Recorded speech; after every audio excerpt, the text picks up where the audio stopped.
Well, good morning, everybody. My name is Andy Keller, and I'm the CEO of the Meadows Mental Health Policy Institute.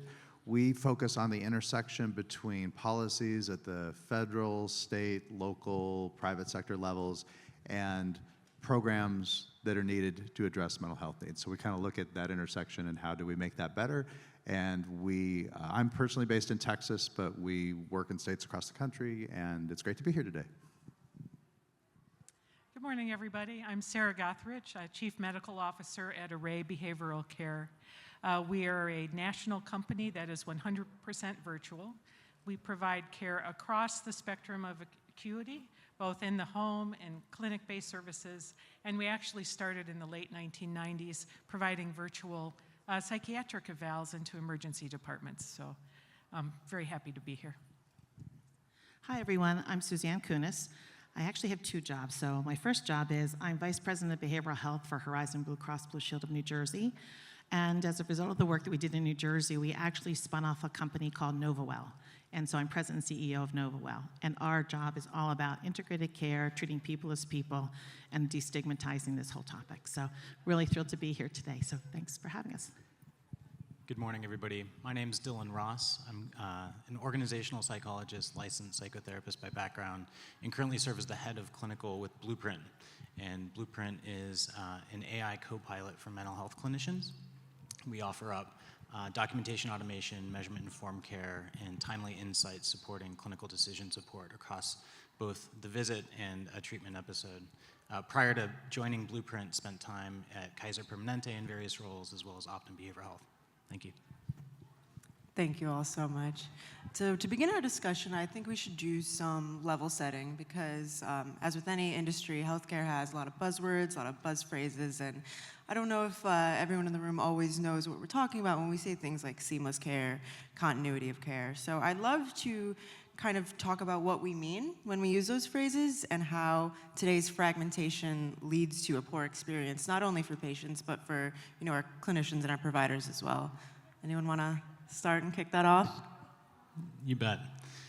When we think about continuity of care, we can approach it. Anybody mind closing that door? Thank you. We can think about it as kind of a handful of design principles that are really critical to making sure that the continuity of care is ultimately supported. So some of these kind of boil down to it's care that is comprehensive, that it is coordinated, that it is collaborative, and it's supported by effective communication, meaning timely, accurate, and available information to support care decisions across different sites of care, levels of care, and across time. And thinking about that, when we talk about coordination, within that, if we double click in, that's when we start to see a handful of different care models start to emerge. Integrated care, collaborative care, and lots of different degrees of integration, of course. When thinking about fragmentation, though, I think it's really important to consider beyond just its impact on the experience of care, which is critical, it also has meaningful impact on health outcomes. And so thinking about chronic disease management, thinking about higher ED and higher levels of care utilization, as well as medication non-adherence. But I think the point I want to hit home as well, because I know that we're kind of here seated speaking about the experience of the patient journey, is that oftentimes there's a disproportionate amount of responsibility placed on the patient, the client, and the family.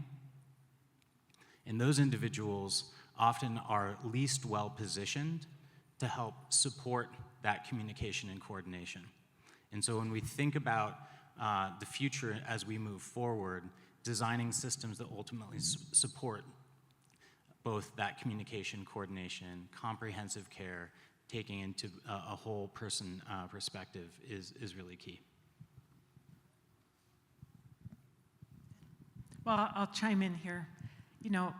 If we look up continuity of care, it says all those things you said, Dylan, and it is all of those things. I think there's a few specific frameworks we can look at continuity of care that kind of help look at the larger system.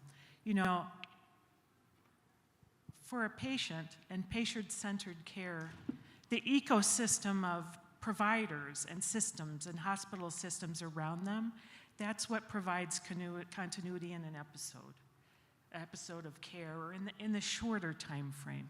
What is the ecosystem of people on the team taking care of a patient? Well, they need to have shared goals with each other, shared goals with the patient. That's the more immediate framework for me for continuity of care. Then there's continuity of care over time, and you mentioned this too, Dylan. Continuity of care for a patient. And the truth is, our behavioral health patients, they really do have chronic illness. It is a chronic illness. They are all operating on the neurodevelopmental substrate of where they came from. That changes a little over time, but not a lot. And so we intervene to try to help them on their journey. But I think it's really important that we also think of the continuity of care over time for that person.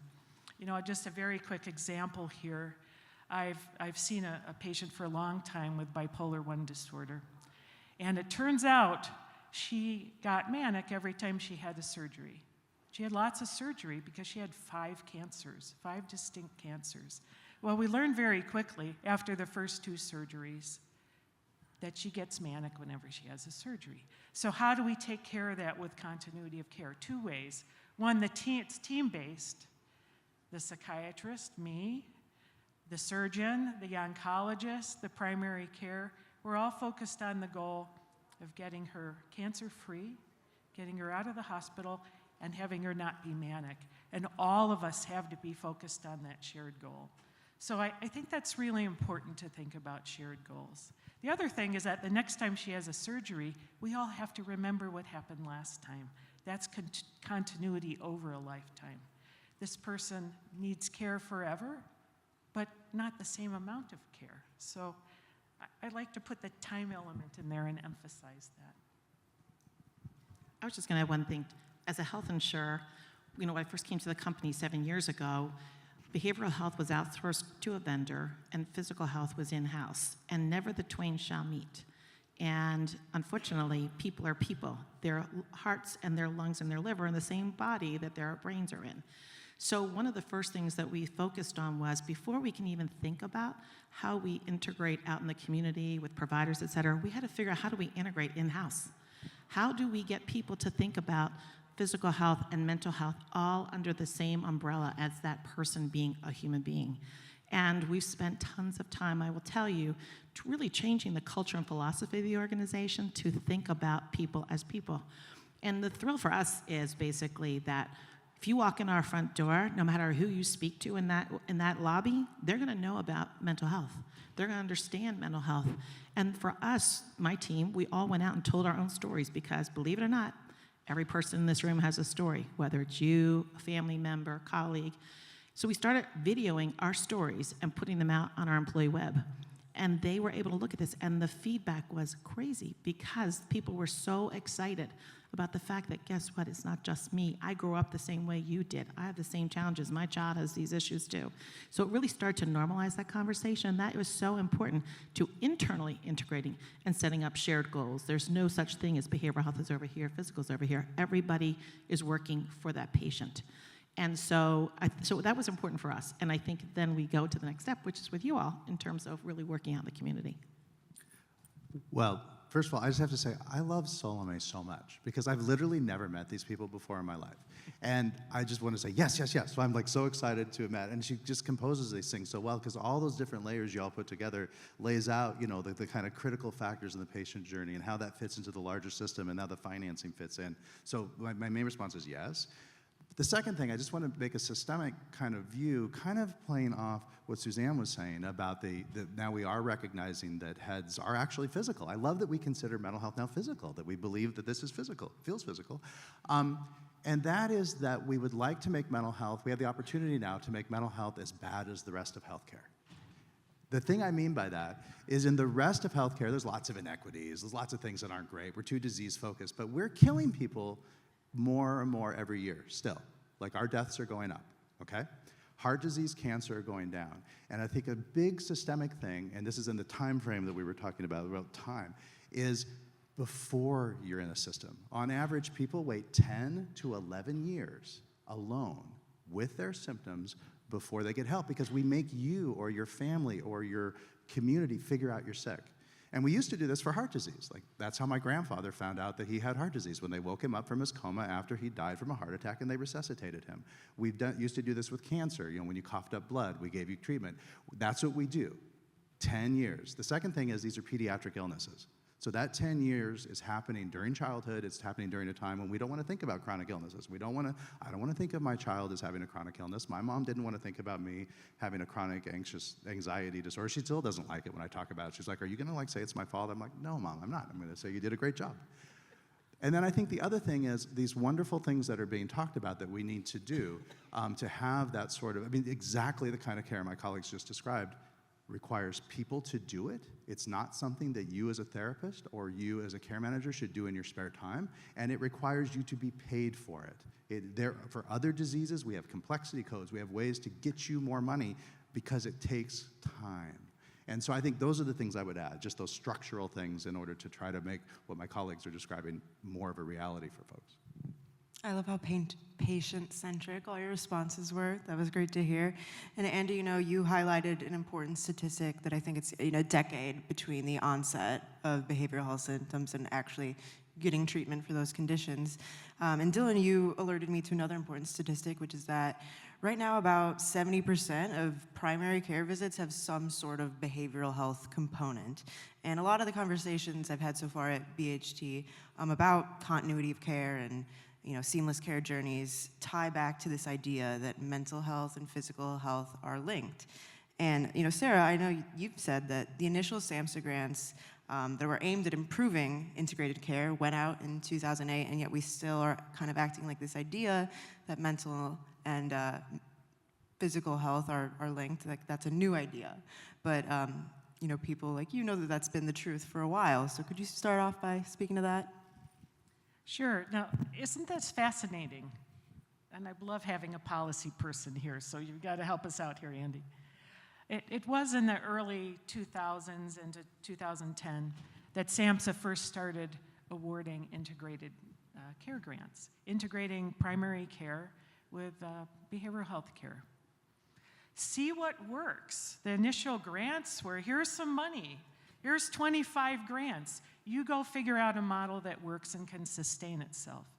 Well, of the first 25 big grants, only 2 were sustainable.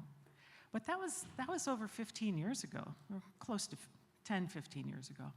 Where are we now? I'm really thinking about all the sessions I've been here, and we're saying, yes, integration is important. Well, it is. It's irrefutable. I love that it's all the same brain, same head, same body. We aren't there. I don't know where we've made it worse, if we take you at your word, Andy, and I believe you. I agree with you. We've made it worse, and we've made it more expensive. It's a lot of niche work, a lot of experimentation, and I was a tech person before I was a doctor, so everything kind of looks like tech to me.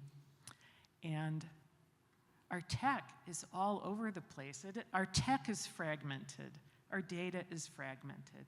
We have data, we're not sure what the information is in the data. So there are lots of reasons why we haven't succeeded after those initial SAMHSA grants, but we sure know what the problem is, and I think we have to change. We really have to change the approach. We can't all go try little things. We need you, Andy. Policy. Actually, can I mention a couple of policy things? To me, there's been some milestones. So one thing, the original research around collaborative care, just to pick up on that, was in the 80s. The first RCTs were in the 80s. They showed it worked. And in the 90s, it worked. And so we knew this worked, but there was no billing code. There was no way to pay for it. It was like Carrie said, when SAMHSA put out grants in the later 2000s, it was like, figure it out. Well, there's no reference to that. And part of that is because SAMHSA was set up to help people with serious mental illness and serious emotional disorders. Now there's some, but there wasn't even, primary care wasn't in their strategic plan until Gary Blau got it in there about 3 years ago. So that's not their fault. That's just they weren't set up to do that. Then it was 2005 when we had the first studies that really showed that people with mental illnesses were dying at age 50-something, earlier than my current age. So, and we were dying not of suicide. We were dying of metabolic illnesses, other illnesses like Carrie was talking about, others were talking about, that needed to be coordinated. And it wasn't until 2017 that Medicare began to pay for the collaborative care codes and the general BH codes. And we have about just under 30 states now that pay for it in Medicaid. So again, if we're not paying for what works, if we're not creating pathways, and it's not the only thing that works. I mean, I'm not saying collaborative care is the only thing we should do, but it's got 100 RCTs. I think we could pay for that. And so we need a workforce around that. We need a whole bunch of other things. So I think, yay that we're now, and we also, by the way, need our insurers to be integrated, because how are the people on the other physical health side, which is what I like to call it, the other physical health side, how are they going to know we're saving them money if they don't know what we're doing on our side? Because we need their money to pay for this so we can save them money on these comorbid illnesses. So I guess those are the milestones I think about. So let me just address a couple of those things. First, so when I went to Horizon in 2017, there were two things important to me. One was we have to invest in behavioral health, because for far too long it's been the stepchild from a reimbursement perspective, from a modeling perspective, et cetera. The second piece was we can't be afraid to try something different. So the first thing we did was we started paying for collaborative care. And that's the good news. The bad news is adoption is horrifying. And it's not just in New Jersey, it's a national problem. So there is no one answer, and I know you all know that. We need to look, though, as how, primary care docs, I think they're probably in more trouble, almost as much trouble as behavioral health providers are. Specialty providers and everybody else is being taken care of. Primary care, not so much. One of the things we're trying to do now is let's reimburse providers in the primary care setting to do the kinds of things that need to be done to help from a behavioral health perspective. And so there's infrastructure there. What we did have, unfortunately, were a lot of people billing collaborative care who should not be billing collaborative care because they saw it as a new revenue opportunity. And there's challenges, as you all know, in every side of this business. But there is no one answer. It takes all of us. And I always go back to the fact that, we have so many different kinds of solutions. And in the behavioral health space, there's 14,000 point solutions that are out there that everybody's not going to survive, unfortunately. We got to figure out how do we put this whole thing together in a better way.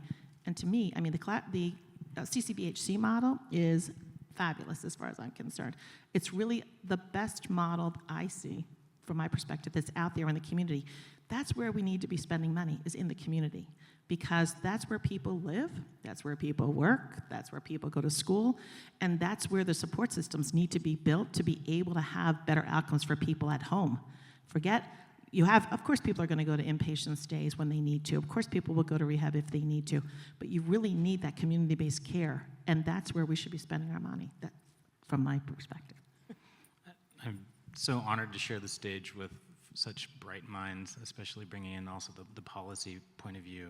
One of my favorite quotes that I think is so fitting for what we're talking about today is from Edward Deming, and I'll probably see some heads nodding. Every system is perfectly designed to get the results that it does. And we have designed our way into where we sit today in terms of this topic. Now the hope in here is we can design our way out. And thinking about, dusting off Donna Bedian's model, structure, process, outcome, the structures that we're trying to build these next generation, integrated, collaborative, whatever the next model might be, in support of improved outcomes, care experience, and ultimately supporting improved care continuity, it's really critical that we also start looking at that policy and benefit space. And I think back to just the history of insurance in the country, 1930s, 1940s, mind-body dualism, very much entrenched views that, mental health happens over here with psychiatrists, and physical health happens over here. Neither shall the twain meet. We'll train our specialists separately. The sites of care will be different.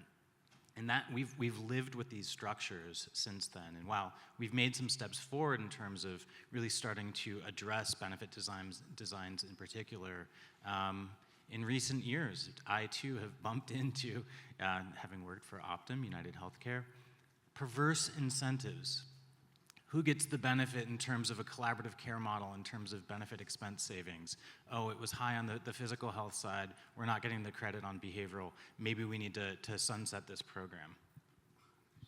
And this plays out writ large across many health systems, many payers. And so as much as we are here in this room, driven by a passion to leverage technology to improve lives, improve outcomes, we need that same passion and innovation harnessed at the top of the system in terms of the structures that support both reimbursement as well as benefits. And so I just wanted to hyper stress that. That's a critical component here. I think you all spoke to the fact that, there are so many of these new integrated care models emerging and that there is a lot of innovation in the space. So I want to highlight, I guess, the specific role that payers can play, especially with the mountains of claims data that they sit on, in advancing this type of seamless collaborative care. There's a lot of finger pointing. So my area of coverage at MedCity News is providers, health systems. And I hear a lot that, the financial incentives aren't there. This is a payer's fault. But I kind of want to maybe take a different approach to that and talk about the unique opportunities payers can seize to help in this moment. There's a lot. There's so much we can all do, but guess what? We all have to be sitting on the same side of the table. The days of us on opposite sides have got to go, because we will never, in the interest of patient care and patient outcomes, if we're the adversaries forever, we will get nowhere. I know people are looking for health plans to give data. So I'm like lucky, I guess, that I get to live on both sides of this equation. I am a health plan VP, but I'm also CEO of a startup company who's out trying to contract with health plans. And so I'm looking for them to give me information, just like people are looking for me to give them information. But let me ask you all a question. How many of you have had a notice of breach of your own personal data in the last month, 2 months, 3 months? That's the scary part. That's the problem here. So from a data sharing perspective, there are laws that require us to do certain things and restrict us from doing things, but we have to protect our members. And there are very few things in your life, other than your financials and your health, I think, that are as important to safeguard. And from a health plan's perspective, that's what we have to do. So what do we do to be able to try to work with organizations?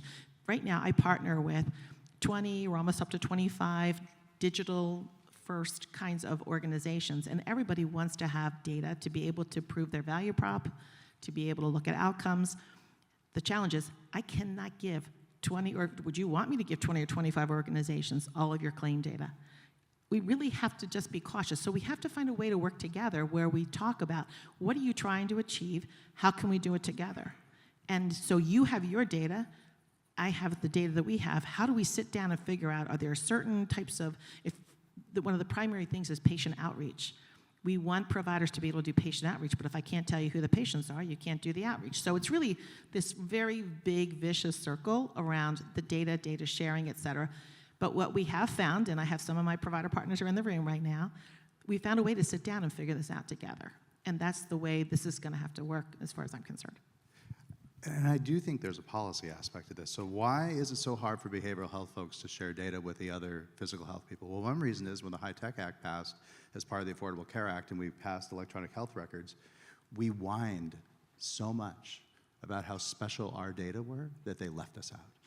So we're not in. Our behavioral health data isn't in there. That's why they didn't figure out that people were dying of COVID comorbidities with depression until about 1.5 years after COVID happened, because we weren't in those EHRs. We didn't know who was depressed. So there's legislation now that will create subsidies to allow electronic health care record providers to add that in. So we don't have to have data sharing agreements because it's actually in the data. Second thing is, and this is the point you made about the system works exactly as it was designed, I wish we would quit saying the system's broken, because that makes it seem like it worked at some point. Like, I don't remember when that was. We didn't break it. We designed it to act this way. And when we turn on codes and we say, hey, primary care provider, you got these new codes now, well, they've been working in the other system. It's like saying, this is kind of a silly example, but it's the only one I could come up with on the fly.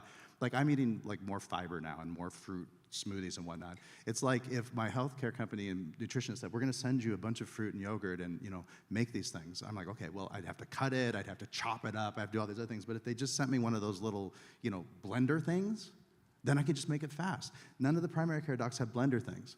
What are they called? Blender things? The little bullet, whatever that's called. So we need to give them the infrastructure. So the best thing I think that payers could do, because payers aren't going to be able, there's the Complete Care Act right now that's going to try to ump up rates in Medicare to create some of the infrastructure change, but I really think that's not going to be enough. It's good, it's important. Payers are going to have to work with policymakers and with philanthropists to cover the startup costs. There are costs to start up, to retrench, and we're actually really excited. Watch on November 19th. I can't tell you what it is yet, but there's going to be an announcement for a large healthcare system in the Chicago area, near where you live, that's going to have philanthropy and technical assistance and other folks help them rework their entire primary care system so they have the infrastructure, Suzanne, to do, so you can pay them to do it. Well, you don't pay in Illinois, but Healthcare Services Corporation and others will. Yeah, so I think we have to keep that in mind. We can't just say like, okay, the code's wrong, go do it. It's like, no, we got to build these things, and payers can help with that. You know, I'd suggest we also back up a little bit, and I'm with you, Suzanne. You don't have the data you need to figure this out as a payer. I don't have the data I need to provide services at a rate. We don't have it all. We don't even know what the right data is. We don't have a really good model that says what is the care we should provide and what are the outcomes. We're still experimenting. You know, I think last year when I was at this conference, PHQs and GADs were more talked about. Now people are starting to say, you know, that doesn't really capture the wellness picture. Well, it doesn't. It's way too derivative. There are probably 50 things, both physical and mental, that inform us and what we should do. How do we help people get better? It's not a couple. So what I'm hearing is that, and feeling very much personally, is that we need information. We don't need data. Living in payers and living in this company and this niche company. We need the right information. So information, not data. It needs to be information that guides us to the right target. And nobody has it all. You know, one of the things that we're trying to do at Array is build a model that has all the information.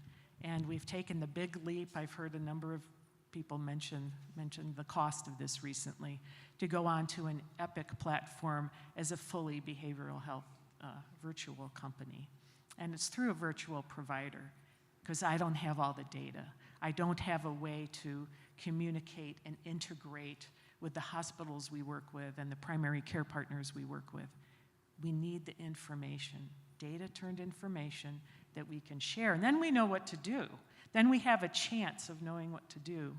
And my colleague here, Jen, in the front row, there are probably 50 things about her that I need to know to do the right thing. Not 2, not 3. And for payers to do the right thing. So we have to fix that. We have to fix that. We can't be derivative. And we need a model that looks at these 50 things, help us turn it into information, and then do the right thing in the right amount so you feel good about what we're doing. It's funny you should say do the right thing. Rachel, on my team, that's our mantra as a team. It's forget about the money for a moment. Do the right things for people, because when you do the right things for people, you're going to save money. It is a fact.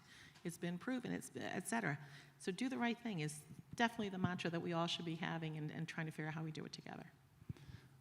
While measurement-based care is so 2023, I'm glad to hear that we're talking about it still.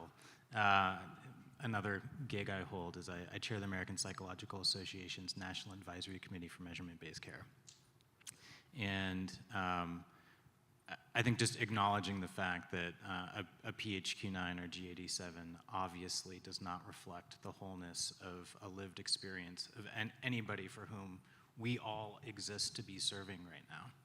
And so just highlighting again the critical importance to make sure that we're thoughtful about the information that we're collecting. Went to a wonderful panel yesterday. Title was From Quant to Qual. And starting to challenge the way in which we kind of widen the aperture of what information matters and how do we ultimately collect it? How do we lift out the information within it?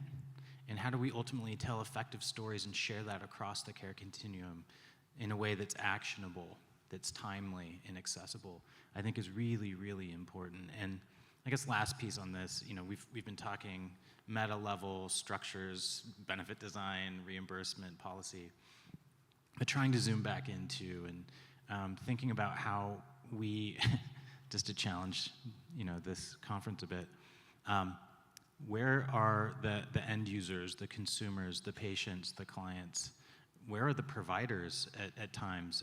We're light in that in terms of the audience. And so using more patient-centered and or end-user informed design to co-design together towards more humane systems that ultimately support that care continuity and driving towards the outcomes, I think that we can and should do better. It's clear that the tech infrastructure is just not there yet for the level of data capture we need to do this type of work, but I'm wondering if there are any tech solutions any of you have deployed at your organizations that you can shout out that are making a difference and that are a step in the right direction. Can I share a framing thing, though, that fits with what my three colleagues just said? Yes, on the data, and yes, we need tech solutions on data. But one thing we do in mental health is we have the loftiest visions for what data. Not only do we need to know 50 variables about you before we can help you optimally, we need to know your lived experience. We need to know your housing status. We need to know your legal status. No one asked my mom this when she was getting her breast cancer treatment. They said, there's a thing, we're gonna cut it out, we're gonna give you some horrible medications that might kill you, but we're gonna save your life. And we have to remember that while we're building these loftier things, that we could be less bad. We could be less bad. And you know what? The PHQ-2 asked to a 12-year-old who's depressed will help things be less bad, because the only person it doesn't work on is someone who lies. Like, it finds 100% of the depressed people who don't lie. And so do we know everything about their life then? Nope. But we can be less bad. And I think while we're being better, let's be less bad. So I'd like the tech things to think about both those things, because I think they're both important. Hashtag. Hashtag. Just a thought about that, Andy. We have to know where we're going. I think that's the purpose of lofty ideas. How do we get from A to B in the most efficient, quick way so people can get better sooner? If we don't look big and then look short term to be less bad, we might go sideways, and we've gone sideways a lot. So I think it bears some fruit to back up and say, where are we trying to go? Of course, I can't take in 50 pieces of information and know what I should do. But if technology helps me see the 5 that are most important, including social health and loneliness and food deserts, I don't know what to do, and I'm not going to help somebody be better. So I like to know where I'm going and then figure out how to take the small steps on the way. I think it's both. I was proposing an and, not an or. It's both. But I derailed us from tech, sorry. Did anyone have any tech solutions that they want to talk about? Suzanne? Yeah, I was just going to mention, so one of the things we did was when we looked at the state of New Jersey, because we originally started off purely New Jersey-based and what we were going to focus on. What are the challenges that are out there? And there are many. Integration. People worry about integration between physical health and behavioral health. Well, quite frankly, there's horrible integration within behavioral health alone.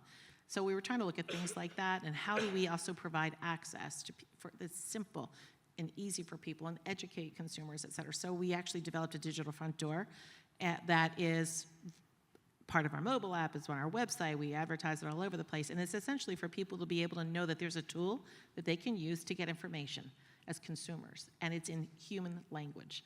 And it's talking about, my high school kid is out drinking, what do I do? I mean, it's just like basic stuff for parenting and wellness, et cetera. But there's also an assessment tool that we built into it that is something that, there are 1,000 different scoring tools out there. What we're trying to do is hone in on what is actually happening with the person who's sitting in front of this app or this computer, and trying to figure out what's actually going on with them. As a result of this, we were able to develop, and again, I talk about provider partnerships, we are able to develop branching logic to say, oh, it sounds like you could use some support, with an eating disorder. And as a result of that, it actually will show you right on the screen, push this button, basically, and you're connected to eating disorder treatment, and you can schedule an appointment right there. And so it's really, and that's for 25 different specialties. And what happens is these providers, most health plans, it's true, know almost nothing about their outpatient network. As much as you want to talk about measurement-based care and who's doing it and who's not, we know very, very, very little about what's happening in traditional outpatient network. With these providers, we are partners, true partners. We know them inside out and backwards. They know us.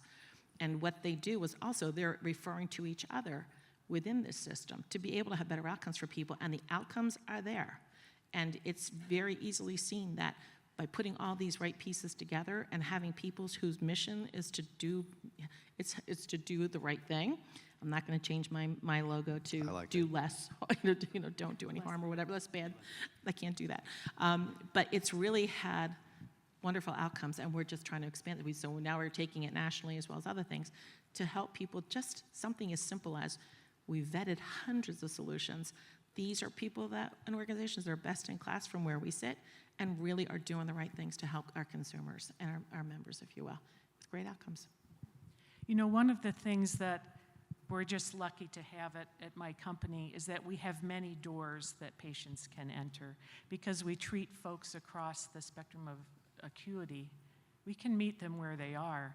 And what we can do on the Epic-based platform is have an assessment that looks at not 50 variables, but more than 5, and helps guide us to what should we do right now? What level of care do they require? What's our best chance at doing the right thing right now? So they come through any door. We can direct them to the right treatment.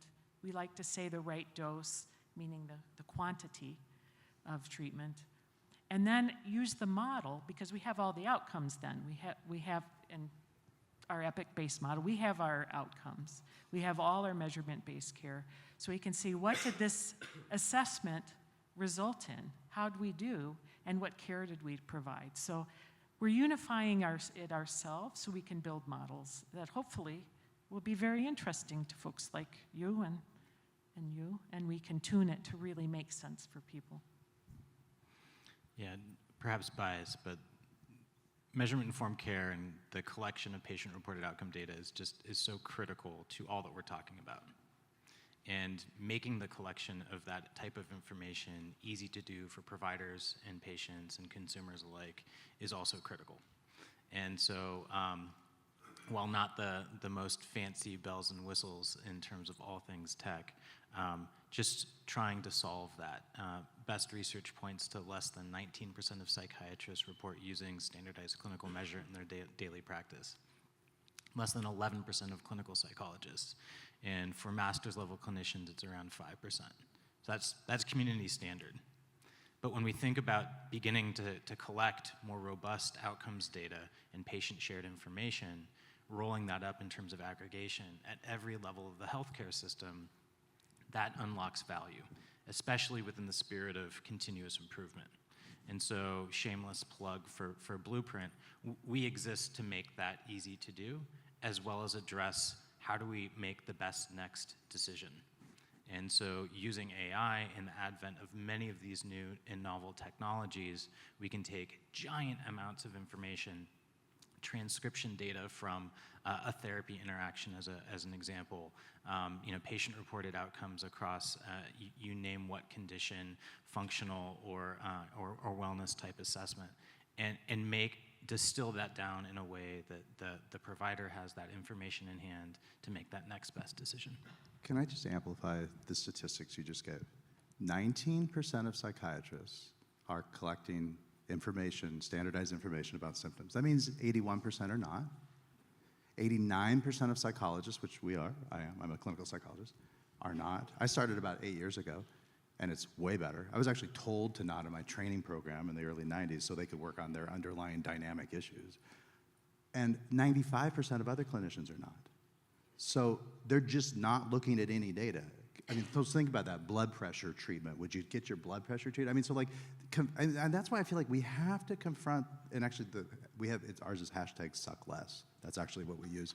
Because that is horrible. That is abysmal that we allow our profession to have that lax of standards. So So yes, we need to get better data. I like having 50. I can handle 50 data elements. And if we have Epic, we can absolutely do that. Yeah, no, you can do it because you got that system. So folks like Neuroflow, that's a group we work with. Other people in that space are doing amazing jobs knitting that stuff together, being able to create the infrastructure and platforms. If we get the High-Tech Act passed, the additional stuff that will put out subsidies in helping folks like all the other legacy EHR vendors be able to add these things, then we will force clinicians, before they can end their session, to collect data. And they'll still do a bad job. Like my primary care doc was supposed to do the PHQ-2, and he knew as a psychologist, and he said, so are you depressed? And I'm like, seriously? Like, I mean, you can ask me if I have pancreatic cancer? I mean, like, how would I know? I mean, like, ask me the questions. He goes, well, I figured you already know the answer. I'm like, no, I'm a patient. Like, read the 2 questions, because I knew he had it in his EHR, and he read them, and I answered no. But I mean, like, it's just, like that's that's where we're at, y'all. And so I think, and that takes money, and it's not gonna be able to come from payers. It's not gonna be able to come from startups. It's gonna take government infrastructure dollars to help build the infrastructure that is sorely lacking right now. And I think we can all partner on that, and I think that we need to. Okay, so I have to say this, I know we're going to run out of time, but what drives me crazy, and when we think about the future, look at all the money that is focused on healthcare in this country. The grants, the insurance things, the pilots that are going on out there, the people who are trying to sell and get commission. I just sat at a conference last week and I said, oh my God, we are spending so much money on infrastructure and checkers checking other people and doing all this. People are not getting care. And that's where we have to fundamentally in this country, and I'm not plugging for national health or any of that kind of stuff, I'm just basically saying fundamentally step back and re-look at how we are delivering care, how we are financing care, and truly, like this system, we have so much money invested here. We could make a huge difference if we just step back and rethought this whole thing, because otherwise it's going to blow, and not too distant future. That's my purpose. Let's clap. Well, we do only have a couple of minutes left, so I think we should end with a look to the future. Andy, you mentioned that people in the behavioral health space tend to have these lofty visions, so maybe let's go lofty. I think I'll narrow down the question here with, what's the one thing that you think needs to be addressed immediately in order to actually, at scale, advance these types of integrated care delivery models and care continuity models? Want to go around? I already said it. Like government infrastructure funding to make the transition to be able to put people in primary care to do all this stuff we need them to do. Because primary care docs have no time. So we have to put care managers, part-time psychiatrists, and a registry, and then use whatever model you want, because we'll have the data. Having the data means getting the data easily. So we have to have the data, the technology strategy, and it has to be easy, so it doesn't take much time to focus on doing the right things. It has to be easy, or we're driving patient care with our eyes closed. Aside from wanting to reinvent the whole system, my more immediate thing is really focus on community-based care, where we focus treatment on the whole person, looking at physical, behavioral, social determinants. If you don't have a roof over your head or a way to get to treatment, you're not committing. So it's just very basics. And for kids I can't tell you, and you all know this, so I'm like preaching to the choir here. It is out of control. And what is happening with kids today? If we don't do something, what's tomorrow going to look like? And that, to me, is really where we need to be spending some serious time at the grassroots, really reinventing the system for our kids. So we've heard a call out in terms of data collection, data sharing, and so yes and yes. I guess I'll build on to that. In a fee-for-service model, you get what you pay for. We're not paying for that today. We're not getting it today. And so I think we need to put appropriate incentives and reimbursement around key activities that we know are critical to build that foundation of where we go next. And so reimbursement for patient-reported outcome data collection, or you name it, there's a lot that can be done. Work that's not the blow up the system and design from scratch, that is that incremental suck less approach. But yeah, no, that would be my strong recommendation. Well, that is all the time we have. I want to thank you all for your attention and invite you to give our panelists a round of applause.